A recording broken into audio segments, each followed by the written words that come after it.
महाकाल की सवारी निकाल कर दिखाएं जैसे धमकी देने वाले मुस्लिम युवक को आज सुबह पुलिस ने गिरफ्तार कर लिया, जिसे दोपहर बाद कोर्ट में पेश किया गया। मुस्लिम युवती के साथ छेड़छाड़ और मारपीट के विरोध में मुस्लिम समाज द्वारा शनिवार को पुलिस कंट्रोल रूम में प्रदर्शन किया जा रहा था। इस दौरान एक मुस्लिम युवक द्वारा यह धमकी दी गई थी कि महाकाल की सवारी निकाल कर दिखाओ। इसका वीडियो सोशल मीडिया पर वायरल हो जाने के बाद शाम को हिंदुवादी संगठनों के सैकड़ों कार्यकर्ताओं ने सड़कों पर उतरकर जमकर प्रदर्शन करते हुए उक्त युवक के खिलाफ सख्त कार्रवाई कर उसे तत्काल गिरफ्तार करने की मांग की थी, जिस पर माधवनगर पुलिस ने अज्ञात युवक के खिलाफ सांप्रदायिकता भड़काने और माहौल खराब करने का मामला दर्ज किया था। मामले की गंभीरता को देखते हुए पुलिस ने वीडियो फुटेज के आधार पर युवक की शिनाख्त कर रात को ही घेराबंदी करते हुए उसे गिरफ्तार कर लिया। माधवनगर थाना प्रभारी ने बताया कि युवक से पूछताछ की जा रही है, जिसे दोपहर बाद कोर्ट में पेश किया गया। सवारी निकाल के दिखाओ ऐसी टिप्पणी करने के बाद अज्ञात युवक के ऊपर तुरंत अपराध पंजीबद्ध किया गया था गैर जमानती धाराओं में, और इसके लिए श्रीमान एसपी महोदय और वरिष्ठ अधिकारियों द्वारा निर्देशित किया गया कि तुरंत आरोपी की पहचान करके गिरफ्तारी की जाए। इसमें अलग अलग टीमें बनाई गई थी। टीमों द्वारा तुरंत आरोपी की पहचान की गई और नागझरी के आसपास से इसको गिरफ्तार किया गया है और विस्तृत पूछताछ के बाद में आरोपी को पेश किया गया है। उज्जैन में शुक्रवार रात्रि को मिर्ची नाला क्षेत्र में हुआ विवाद लगातार बढ़ता जा रहा है। मामले को लेकर जहां एक और मुस्लिम समाज जन धरना प्रदर्शन कर रहे हैं, तो वहीं सोशल मीडिया पर एक वीडियो वायरल होने के बाद हिंदुवादी संगठनों ने अजाक्स थाने का घेराव किया। वीडियो में दिखाई दे रहा है कि धर्म विशेष के लोग एक युवक के साथ मारपीट कर रहे हैं। जिससे युवक की पिटाई की जा रही है वह अनुसूचित जाति वर्ग से आता है। इसलिए मामले को लेकर हिंदुवादी संगठनों ने थाना अजाक में पहुंचकर हंगामा किया और आरोपियों के खिलाफ केस दर्ज करने की मांग की। देर रात तक हंगामा चलता रहा। आज सुबह पुलिस ने मामले में 6 लोगों के खिलाफ केस दर्ज कर लिया। आरोपियों में एक युवती भी शामिल।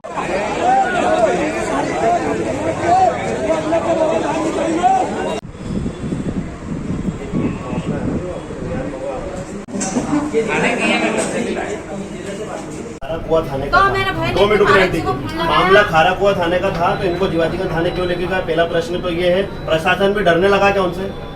इसमें एक वीडियो सामने आया था जिसके अनुसार वीडियो की पुष्टि की गई, जांच की गई। उसके अनुसार फिर उसमें एफआईआर दर्ज की गई है, जिसमें 6 लोगों को नामजद आरोपी बनाए गए। सर कुछ अज्ञात भी इसमें है, कितने अज्ञात होंगे? अभी तो 6 लोग आइडेंटिफाई हुए हैं, उनके खिलाफ एफआईआर की गई। सर क्या कुछ कार्रवाई पर और आगे की जाना है? अब जो भी जांच में तथ्य सामने आएंगे, एफआईआर के अनुसार उन पर जो भी कार्रवाई बनती है वो की जाएगी, गिरफ्तारी की जाएगी। महाकाल दर्शन करने आए श्रद्धालु ने निजी होटल की छत पर जाकर लगाई छलांग। युवक के सर के पीछे हिस्से में चोट के निशान। पीएम होने के बाद पता लग सकेगा कि स्पष्ट मौत का कारण क्या है। सुबह ही उज्जैन पहुंचे ये सभी शगुन होटल, जो कि महाकाल थाना क्षेत्र के कहारवाड़ी में है। होटल की तीसरी मंजिल पर रूम नंबर 13 व रूम नंबर 30 में रुके हुए थे। मृतक का नाम पुरुषोत्तम, पिता तुलसी साहू, उम्र 25 वर्ष, निवासी बेमेतरा है। मृतक के साथ कुल 15 दोस्त व दोस्त के परिवार के लोग भोजन करके सभी दोस्त घूम रहे थे होटल की छत पर, जहां से अचानक युवक नीचे गिर गया और उसकी मौत हो गई। मृतक को जिला अस्पताल पीएम के लिए लाया गया, जहां उसके साथी दोस्त रुपेश, अजय, दिलीप, देवेंद्र साहू ने जानकारी दी। सभी लोग शनिवार सुबह बाबा महाकाल के दर्शन के लिए आए थे। अब 31 जून को जाने का प्लान था। एक युवक है, उम्र लगभग 20 से 25 वर्ष रही होगी। वो मृत अवस्था में आया था। उसका जो नाम था वो पुरुषोत्तम साहू था और निवासी छत्तीसगढ़ का था। यहाँ पे जब उसके साथ में उसका अटेंडर उसे लेके आया, वो पूरी तरह से मृत अवस्था में था और हमने उसे पुलिस में सूचना देके बॉडी को पीएम रूम में रखवा दिया। सर क्या चोट के निशान को मिले होंगे? सिर के पिछले हिस्से में कुछ चोट के निशान दिख रहे हैं, पोस्टमार्टम होने में पता चलेगा। शिप्रा नदी को प्रवाहमान बनाने व शुद्ध करने को लेकर विक्रम विश्वविद्यालय के रिसर्च विद्यार्थियों के साथ कार्य परिषद सदस्य सचिन दवे ने शिप्रा अध्ययन यात्रा शुरू की। 1 वर्ष पहले शुरू हुई यात्रा के दौरान कई प्रकार के रिसर्च किए गए, जिसकी रिपोर्ट न्यायालय में पेश की गई। अध्ययन में पता चला कि शिप्रा नदी में कई जगह सीवरेज का पानी मिल रहा है। उद्गम स्थल से 5 किलोमीटर तक शिप्रा नदी गायब है, अतिक्रमण हो चुका है। शिप्रा नदी के आसपास वृक्षारोपण कम हुए हैं। शिप्रा नदी में बड़ी मात्रा में रासायनिक खाद मिल रहा है। आसपास के पेड़ों को काट दिया गया है। ऐसे में इन सभी बिंदुओं को तथ्यात्मक रूप से न्यायालय में पेश किया गया। वहीं मामले की गंभीरता को ध्यान में रखते हुए न्यायालय ने एक समिति बनाई और 4 कलेक्टरों को 16 अगस्त तक रिपोर्ट देने को कहा है। यहां बता दें कि शिप्रा अध्ययन यात्रा विक्रम विश्वविद्यालय के कार्य परिषद सदस्य सचिन दवे के नेतृत्व में शुरू की गई और रविवार को सचिन दवे ने ही प्रेस वार्ता लेकर मामले की जानकारी दी। प्रदूषण मुक्त करना और शिप्रा में सतत प्रवाह हो, इस विषय को लेकर मां शिप्रा अध्ययन यात्रा विश्वविद्यालय के रिसर्च विद्यार्थियों के साथ पिछले वर्ष फरवरी माह में उद्गम से लेकर शिप्रा के अंतिम छोर तक यात्रा की। इस यात्रा के दौरान शिप्रा के अंदर अनेक प्रकार के प्रदूषण, जैसे सीवेज का पानी शिप्रा में मिल रहा है, उसके कारण शिप्रा मैली है। साथ में अतिक्रमण अनेक जगह पर हुआ है। उद्गम से लेके 5 किलोमीटर तक तो शिप्रा दिखाई नहीं देती है, इसलिए अतिक्रमण है। इसके अतिरिक्त शिप्रा के अंदर रासायनिक खादों के प्रयोग के कारण भी शिप्रा प्रदूषित हो रही है। एक्वाटिक लाइफ उसकी खत्म हो गई है, सॉइल इरोजन हो रहा है, वृक्षारोपण भी कम हुए हैं, जंगल कट रहे हैं। तो इस प्रकार की अनेक समस्याएं शिप्रा के अंदर देखी, तो शिप्रा उस आधार पर एक रिपोर्ट प्रस्तुत की है माननीय न्यायालय एनजीटी भोपाल में। उस रिपोर्ट के आधार पर अभी विगत 13 जुलाई को जो सुनवाई हुई, उसमें न्यायालय ने नोडल एजेंसी बनी है, जिसमें प्रदूषण नियंत्रण बोर्ड के चेयरमैन और वाटर रिसोर्स मिनिस्ट्री के एडिशनल चीफ सेक्रेटरी को उसका नोडल अधिकारी बनाया है। इसमें हमने 28 पक्षकार बनाए, जिसमें उद्योग, कलेक्टर्स, नगर पालिकाएँ और स्टेट गवर्नमेंट के कुछ विभाग हैं।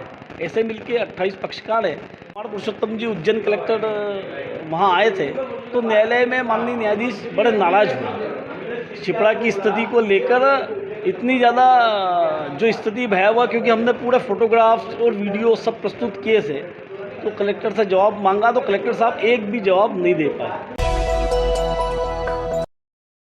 सावन भादो माह में बाबा महाकाल की सवारी निकाले जाने की परंपरा है। यह सवारी प्रत्येक सोमवार को निकलती है। ऐसे में पिछले सोमवार को सवारी के दौरान कई श्रद्धालुओं के साथ अभद्रता हुई, जिसका वीडियो सोशल मीडिया पर वायरल हुआ। वीडियो को लेकर विरोध प्रदर्शन भी हुए। आने वाली सवारी में इस प्रकार की घटना न हो, इस बात को ध्यान में रखते हुए शनिवार को महाकाल लोक के कंट्रोल रूम में महाकाल मंदिर प्रबंध समिति की बैठक हुई, जिसमें समिति सदस्य एसपी सचिन शर्मा, कलेक्टर कुमार पुरुषोत्तम, पुजारी और पालकी उठाने वाले कहार मौजूद रहे। यहाँ बैठक में निर्णय लिया गया कि यदि कोई भी श्रद्धालु सवारी के दौरान पालकी के पास आता है तो उसे शालीनता के साथ दूर किया जाएगा, अभद्र व्यवहार नहीं होगा। इसके साथ ही पालकी के आगे लगातार अनाउंस किया जाएगा कि पालकी के पास कोई न पहुंचे।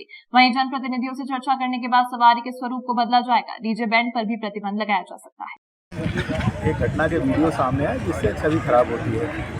उस संबंध में सारे जो पक्ष हैं उनसे बुलाकर चर्चा की और ये सुनिश्चित करने को कहा गया कि इस तरह की घटना न हो। यद्यपि ये तथ्य सही है कि हजारों की संख्या में लोग भगवान महाकाल की जो सवारी है उसके भीतर घुसने की कोशिश करते हैं, और जो पुजारी है उनका दायित्व होता है कि वो सुरक्षित रहें, उनको अनावश्यक सवारी को या पालकी को कोई धक्का न लगे। इस प्रक्रिया में कई बार लोग आवेश में आते हैं। ये कहा गया है कि इसको सुनिश्चित करें कि इस तरह की घटना न हो, क्योंकि इससे शहर की और हमारी धार्मिक यात्रा की छवि भी थोड़ी सी धूमिल होती है, और इसका भविष्य में हम लोग ध्यान रखें। सर, इसमें कई श्रद्धालु जो श्रद्धा आस्था के साथ नारियल फेंकते हैं या चिल्लर फेंकते हैं या इतर फेंकते हैं, तो उससे भी कहीं ना कहीं मूर्ति को और पंडित पुजारी को भी लगती है। लोग अपनी श्रद्धा के हिसाब से ऐसा करते हैं, लेकिन इससे कई बार नुकसान होने की संभावना है। इस बार हम लोग एक गाड़ी पे ये अनाउंस कराते हुए चलेंगे कि श्रद्धालु नारियल या पैसे न फेंकें, और लोगों को ताकीद करते हुए चलेंगे। सर, डीजे गाड़ियों को भी प्रतिबंधित करने की बात ये निर्णय हुआ है, और कल एक बार सारे जनप्रतिनिधियों के साथ बैठक करके सवारी के स्वरूप के बारे में चर्चा की जाएगी।